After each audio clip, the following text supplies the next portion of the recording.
Thanksgiving is upon us, and with that being said, what exactly is Thanksgiving? I mean, sure, we all get together, we overeat, and pass out on the couch. Our cousins always show up with red eyes. Our uncle goes on a rant about the one time he saw an alien abduct a turkey that he planned on eating the following Thanksgiving decades ago, all while consuming beverages of the adult variety and playing full-on tackle football in the backyard, inevitably sending someone to the hospital. No, wait, so those aren't your Thanksgivings. Well, Thanksgiving itself has its roots in more tame ground. Back in colonial North America, before we handed the British that fat L, life was pretty rough. In fact, this channel is named after a time period when the colony of Roanoke in North Carolina went missing. If I recall correctly, because it was a book I read when I was a kid, traders showed up to sell furs and then found the colony completely abandoned, like everyone had just gotten up and left in the middle of the night. There were no graves dug or evidence of some battle. It's just simply as if everyone vanished. They eventually came across a tree with the word Croatoan carved into it, but the language belonged to none of the native tribes in the area. So, what happened? Well, the general consensus is everyone left to go to a better colony, but apparently those people were never found nor heard from again. It could have been updated by now though, so take it with a grain of salt. But leaving wouldn't be a rare thing either. Life was a pretty tough shot. Most of the original colonists had already perished, but the biggest issue was food acquisition. Colonists would drop in droves because they were borderline starving the whole time, which led to disease to flourish as their immune systems were weakened, along with their general spirits over this time period, as children were also dropping like flies. That is until they came into contact with the Native American tribe who helped them on the path of, like eating food. You see, back in the day, colonists and Native Americans did cooperate. Then things soured over time, but this specific tribe, known as the Wampanoag, helped the colonists produce their first successful corn harvest in November of 1621. And as a result, Governor William Bradford organized a celebratory feast and included the Native American allies and their chief, and I'm going to brutalize the name, Massasoit, which, come to think of it, kind of sounds like where Massachusetts came from. Maybe. I'm not 100% sure. But this was America's first Thanksgiving. So now you're up to speed on why we actually give thanks over here. This moves us into our episode for today. Basically, a murderous demonic turkey brought forth by a shaman to punish the pilgrims and their kin every 505 years. Why every 505 years, you may be asking? Well, probably because this movie was really just intended to launder money, so who cares? So today's episode, let's discuss this turkey and its lore from the movie Thankskilling and how you might attempt to survive a murderous turkey rampage. But first, this episode is sponsored by Raycons. Christmas is upon us, and I say that in a video dedicated to Thanksgiving, because we all know what happens after we're done eating. The tree goes up. I don't make the rules, I just enforce them. Well, if you're looking to save 20% on a pair of great earbuds for yourself or another person, then by clicking the link in the description or heading to buyraycon.com/Roanoke and using code EARLYBF, you can get 20% off site-wide and save even bigger and get 30% off Raycon's exclusive holiday bundles. There are different deals coming throughout the season, so I'll try to keep the description box updated. Raycons make a great gift for anyone, whether they be into fitness or gaming, and at half the price of other premium audio brands, sporting amazing sound and a custom fit, 54 hours of battery life, and again, 30% off when shopping for Raycon's holiday bundles. This makes it a great gift for them and for you. So if that sounds like something you're into, then by heading the link in the description or going to buyraycon.com/Roanoke and using code EARLYBF, you can start saving today. All right, let's get back to it. So we open up our story to something that has to be blurred out because what is even happening? Oh, by the way, if you haven't seen this movie, I would actually recommend watching it. It's sort of like Poultrygeist in a way, as in it's a complete fever dream from start to finish. And when you get done watching it, you aren't even sure what you just bore witness to. Honestly, after finding this movie on Netflix back in 2012, it was playing constantly in the fraternity house chapter room, like non-stop, because it's just that ridiculous. Anyways, where was I? Okay, yeah. So we open up to our character, affectionately known as Pilgrim, but her actual stage name is Wanda Lust. Should I be telling you that? Probably not. Remember that crap is known as a supernormal stimulus, which means it basically hijacks your reward system by using something that is supposed to be normal. And remember, we're also in November, so stay away from that. Anyhow, so she's booking it through the woods, running away from something in 1621, the olden days, just moments after the first Thanksgiving. As she runs, she trips, and as we see, now there's a murderous turkey using a tomahawk to take her out. My God, what an opening. Next, my favorite part of the movie is literally that it's only an hour long, and the credits scene lasts literally 3 minutes of those. Padding the runtime? Perhaps. So now we move on over to a school in November. It's officially Thanksgiving break. Around here, that's just as exciting as spring break, apparently. Although, what that really means is on the other side of that break are just a ton of finals, and literally the next week, and then Christmas breaks. The question remains, that I've been asking since day one, why not just put finals before Thanksgiving break and just give college students like the last half of November off through the first part of January? I just don't get it. But we meet up with our group.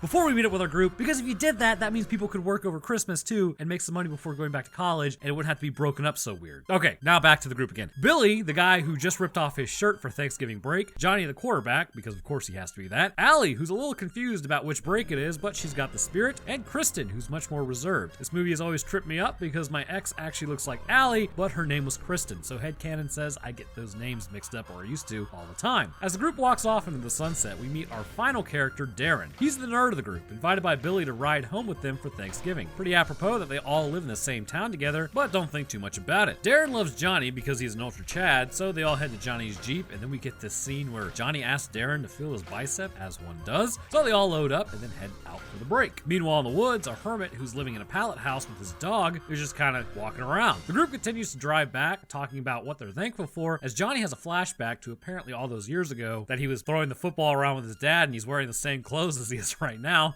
I love this movie. Meanwhile, Darren says he's going to go buck wild. He's going to go skinny dipping in November. He's also going to ghost ride the whip, which if you don't know what that is, many a vehicle has been destroyed by doing this. Basically, you pop your car into neutral on a relatively flat road with possibly a slight downhill, and the car will continue on while you walk by it. Better hope your car's alignment is cherry, otherwise it's going straight into a telephone pole. Then he goes on to say that he's going to hook up with someone in the car, and he finally won't be alone. Alright, so as the hermit comes back outside to call for his dog, the dog's pretty deep in the woods. It finds a talisman of some sort and then pees on it, which wakes up the demonic turkey. It attacks the quadruped, and that's the end of that. Next, we meet the sheriff who drinks his coffee. Apparently, Cheryl literally took a dump in it and then tells him that she wants a divorce. There's gotta be a better way to tell someone that information. But he says, alright, and then gets a call from his daughter, Kristen. So she tells him that they'll be there in a couple of hours, which makes no sense, and you'll see what I mean later. So then the most normal thing happens in this movie. The Jeep breaks down. Who could have predicted this? Kinda seems like a blown radiator hose maybe, but Allie suggests it's a flat tire. But they all decide to just camp for the night since the car needs to cool off anyways. As Darren jumps on Billy's back, he gets bucked off, which causes him to find a sign on the ground that says Crawberg. He then runs back to the group to tell them the most notorious moments in Pilgrim history. Basically, here's a spark notes. A shaman was disrespected by one of Billy's ancestors, which made him necromance a turkey to take out any pilgrim it could find. Apparently, there are tons of books written on this, and turkeyologists all over the world refer to it as Thankskilling. True story if you didn't know. Kinda seems like I chose the wrong degree route. I didn't even know turkeyologist was on the table. Ha! Anyways, so he comes back every 505 years, and in 45 minutes, it'll officially be the 505th year. So the group is scared now, but Darren says he's just gonna get wasted, and the women are hot and bothered as both of them mention how they have a free space in their tent. Everyone knows that if Johnny was a true Chad, he would be like, oh, we should all just stay in the same tent. Sort of like, what's his face? Fred from Scooby-Doo. How he always goes off with Daphne and Velma. But as the hermit stalks through the woods looking for his dog, he runs across the turkey, having just ended his dog. The turkey seems to have accidentally cut him. The turkey's words, not mine. The hermit takes a pot shot, but he's invincible for the time being. So now the group decides it's time to hit the sack. Kristen heads to go call her dad real quick, but as she does, she gets spooked and is confronted by said turkey. But her yell causes the turkey to recoil and not attack. This encounter causes her to haul it back to the group, but nobody believes her. Johnny asks where the turkey is, but he doesn't see anything, so he's like,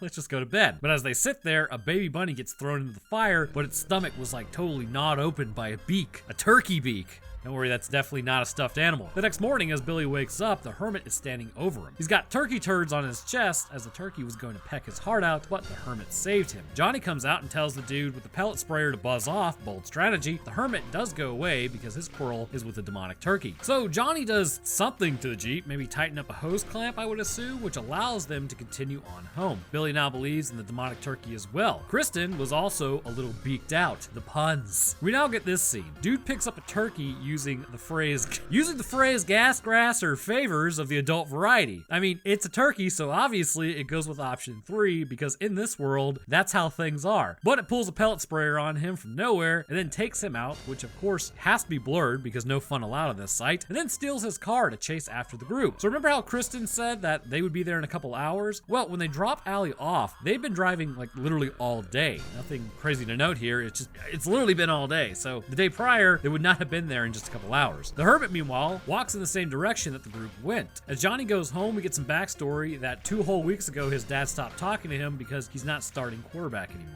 Johnny goes to lie to him, which works. He's now the best son anyone could ask for. But the turkey then takes out the old man as Johnny runs inside to find his mom has been taken out as well. No more pumpkin pie. No more cranberry sauce. Because of this, Johnny vows that he's going to take this thing out. Meanwhile, at Allie's place, she's bringing some random dude home. The group meets up at Billy's so Johnny can tell them that the turkey turkey took out his parents. So back at Allie's, good lord, I'll just have to explain because there's no way this is gonna be monetized if I leave this in there. After all, it's not naked yoga. Basically, the turkey tags Allie after taking out the dude, then takes her out, and that's the end of that. So the group then heads to Allie's to get her as Johnny runs in and finds that she's already gotten got. He finds a feather and an extra small gravy-flavored latex covering. Thank God for the thesaurus. Billy is the most sad as she was finally warming up to him too. They turn to Darren and ask how to take this thing out, and he responds, well, I don't know, it survived everything we've thrown at it, to which Johnny reminds them that they actually haven't tried anything yet. This jogs Darren's memory as he suggests they go to the library in the most hilarious way possible, like literally, after this is over. I know I'm explaining the summary, but you have to go watch this movie. The actual real responses, they always make me laugh. So the turkey now heads to Kristen's to take her out. The sheriff is dressed up in some turkey jamboree thing, and the turkey is wearing a human disguise. The turkey tells the sheriff he's about 510 years old, but mentions how this is awkward, so he's gonna leave. But the sheriff says he's an odd little duck, which prompts the turkey to take him out. Kristen points out her house, which Johnny remembers because he literally dropped her there off last night. Seriously, the responses. It's worth watching for that alone. Kristen knocks on the door and finds a turkey wearing her father's face, which works as she asks her dad to show her to the garage. But basically, she just chalks it up to his rapidly failing memory, which is why he doesn't remember where the garage is. Going through a montage that actually lasts only 5 minutes to them, they find the turkey book that they needed. The book says if they can remove the talisman from the turkey's plumage, if you actually look at the book, it's written in a mathematical code. Why exactly? Well, we aren't sure, but there it is. Billy at this point is starving, even with a necromanced turkey on the loose. Darren tells him to go outside and find some food, but as Billy comes into a room, he finds the sheriff, which means that the other person must be the turkey, which is a huge reveal. The turkey tells them he is there to end them because their ancestors disrespected the native people in their land, which prompts Billy to put the turkey in the headlock. They then grab the talisman, but Darren hasn't figured out the equation yet. Billy gets upset and then goes outside, and Johnny remarks, well, he's dead, as Kristen asks Darren what they have to do. Johnny and Kristen go to the living room where Johnny talks about how it's his fault. Not sure how, but in one sentence, he just sort of gets over his parents, and so does Kristen. Just then, Darren comes in to tell them how to take out the turkey. They have to burn the turkey at the stake and say a demonic prayer backwards. The lore states that if the turkey isn't in his teepee, then he's probably out killing one of your friends, which it is. As Billy walks along, he finds a turkey on the ground and then eats it, but immediately his stomach hurts as the turkey emerges, alien style, from his guts, which results in foul play. As Darren runs up to Billy, they seem to be best friends. This part is absolutely ridiculous, which results in a song over how Billy is now his dead best friend. They just leave him on the side of the road and then go to confront the turkey. They find a random teepee on the side of the road and enter it, finding the turkey tossing a salad. Phrasing, probably. They have a tiny rope in order to catch him. As Darren grabs him, they tie him up in order to end it. They then start the prayer, and as they do, it takes away his invincibility of the turkey. He's now ready to be sacrificed. They grab a lighter, but the turkey runs out, to which the hermit is standing there with a force multiplier. He takes a shot, but Kristen gets upset because they don't know if just introducing some lead into his system will work. But as they approach the dumpster it landed in, they're satisfied. Yep, he's dead. However, as it lays there, its eyes turn green as the hermit says one day they may feel his pain, the pain of losing a dog. It's like losing a dad, or a mom, or a best friend. The group has a good laugh as they head back to Kristen's to watch a movie. So the issue is that dumpster was actually a container for radioactive material. Johnny asks Kristen to go out with him as they start making out next to Darren, who thinks it's a little awkward, so he gets up and leaves to go and take a pee. As he walks into the kitchen though, oh no, killer turkey.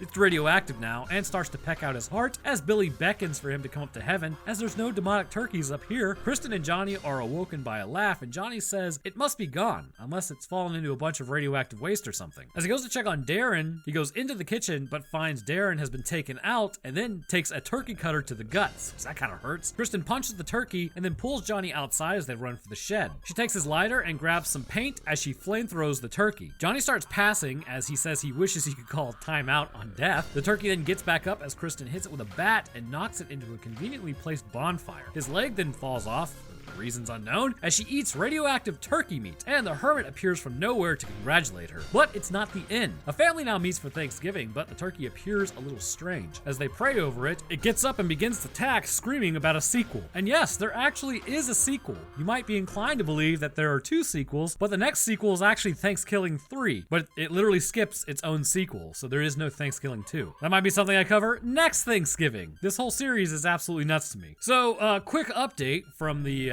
the person recording right now, apparently I fell apart last night between having a migraine brought on by me eating ramen for 2 weeks straight, which spiked my sodium levels to ungodly amounts, which that was completely dumb. Then I seem to have strained an intercostal muscle lifting yesterday, and then I woke up with a nosebleed. Wow, what a restful night's sleep. So basically I'm on the ass end of running ragged, so I figured I would just complain to you for a moment about that. But now with that off my chest, just know this, it hurts to breathe.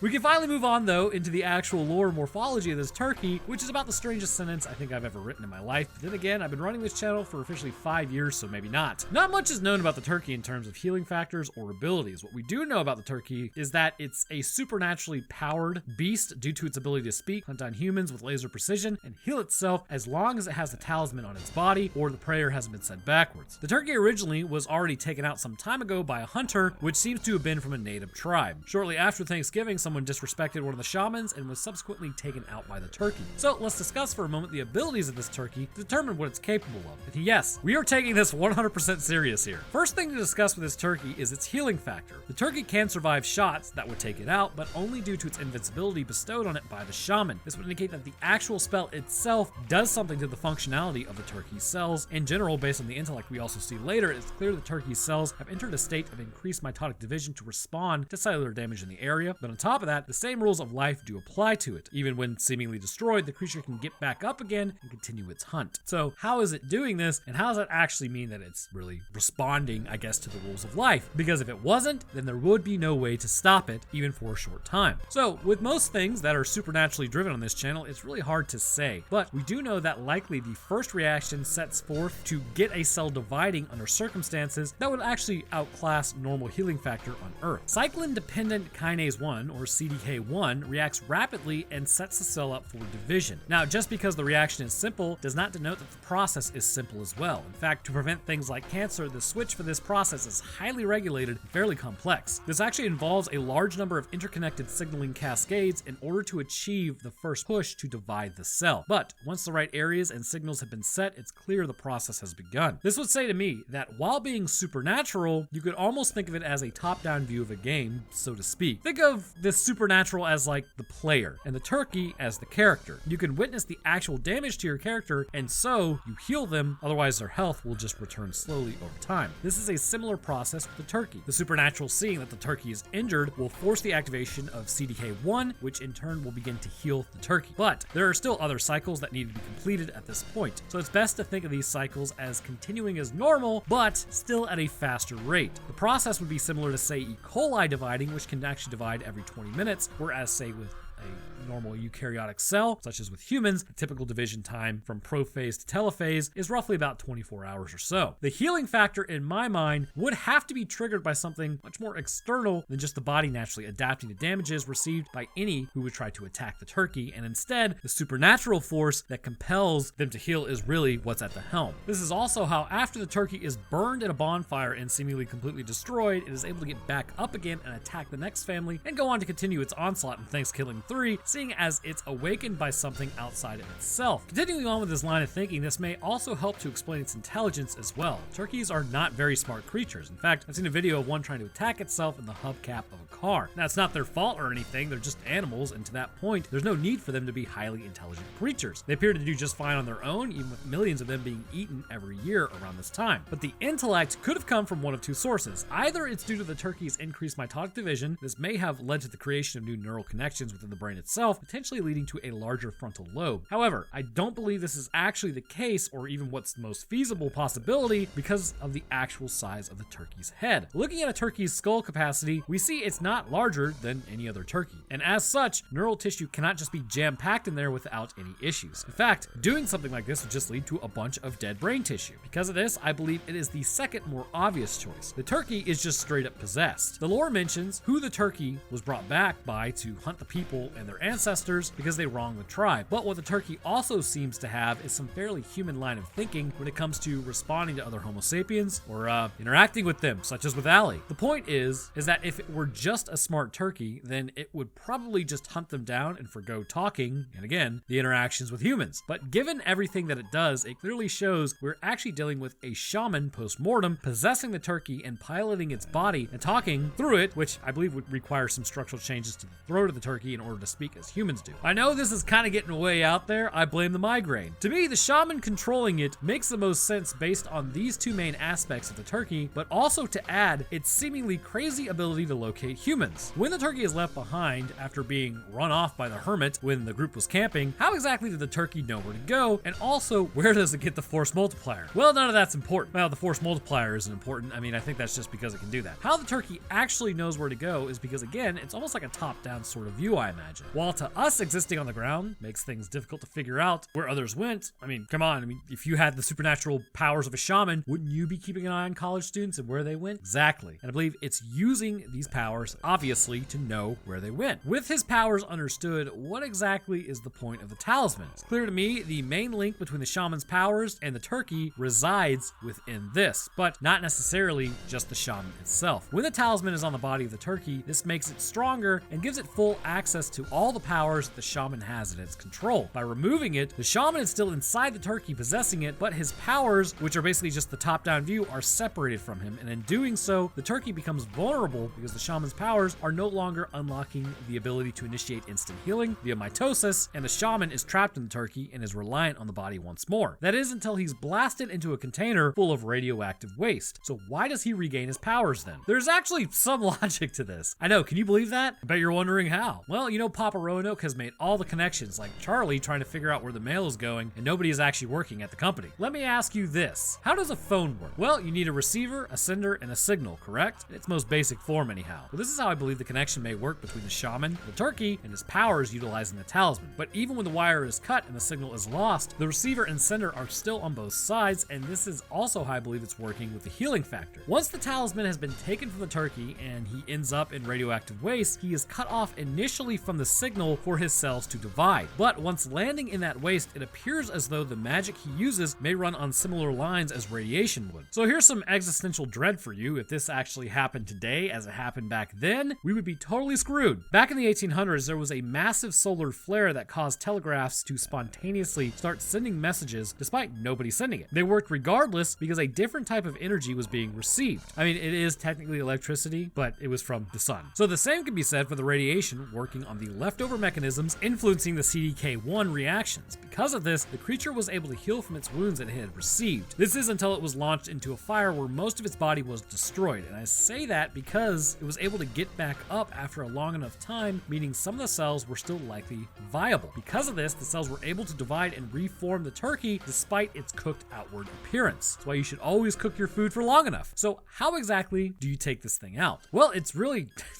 It's actually not that difficult. Apart from the healing factor, it seems like the shaman still feels the pain of the turkey, hence why it ran off from the campsite when the hermit showed up to basically blow it away. The offensive capabilities that the turkey has are higher than what a normal turkey would have, as it also appears to have increased strength, likely that to the point of 10 turkeys. Where did I come up with that figure? Well, the average human has a strength of about 5 turkeys, so double that, and that gives you 10 turkeys. Trust me, it works. But the only real advantage the turkey has over humans is the omniscience provided by the talisman and the shaman's power. Obviously, that could be removed, much like the group did to the turkey with their battle against it, but for you personally, it doesn't seem too terribly difficult. After all, Billy was able to get the thing in a headlock, and even Darren was able to get it roped for a time before it escaped. It seems to me consistent supplied force is able to subdue it, meaning the more of you, the better. So, what do you do? I think the only thing you would actually need is just a regular net. Instead of running from the turkey, you become the hunter of the turkey, just as the good Lord intended. Using a net, you can literally just catch this thing. I know not exactly the most climactic revelation, but clearly it does work. Now, you will have to avoid being actually torn to shreds by this thing because it is able to wield offensive capabilities up to and including a force multiplier that it can pull from nowhere. But if you can get the drop on it inside of its teepee, then it should be pretty open and shut. At this point, it becomes about destroying the turkey. Now, it says it needs to be burned at the stake, but it doesn't say how it needs to be burned. And there also is the whole thing about removing the talisman for it to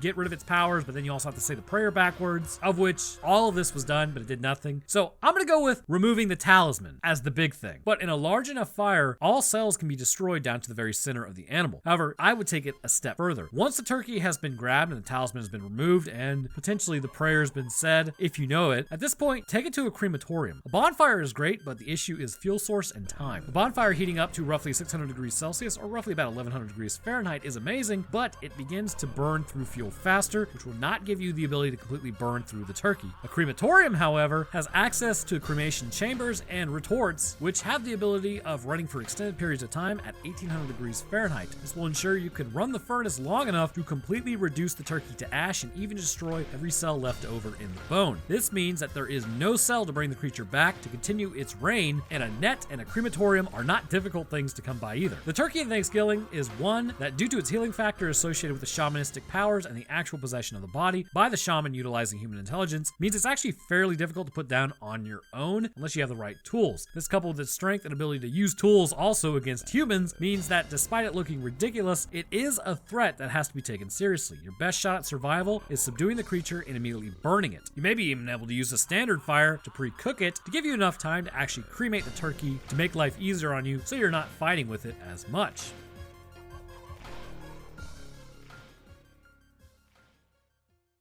But I want to hear what you guys think and how you would absolutely get bodied by this turkey. Don't lie, it is more difficult than you think. Don't be fooled by its delicious exterior. And also, happy Thanksgiving. Try not to anger any shamans out there. If you enjoyed, then leaving a like would be great, and subscribing is a great way to stay up to date on when I post. I'll drop my Twitter, Discord, Patreon, and Roanoke Games channel link in the description. And speaking of patrons, I'd like to thank mine real quick. First, huge thank you to our two astronauts, Lipsy Gingy and Wesley A. Weaver Jr. Thank you guys. I'd also like to thank our two astrophysicists, Death Dancer and Phoenix, as well as our two scientists, Countryside Limbo and Seth Johnson. And to the rest of my patrons, I thank you guys as well. Your help goes a long way towards keeping everything running and is greatly appreciated. All right, well, that was a completely crackhead of an episode, so I hope you guys enjoyed it, and I will see y'all in the next one.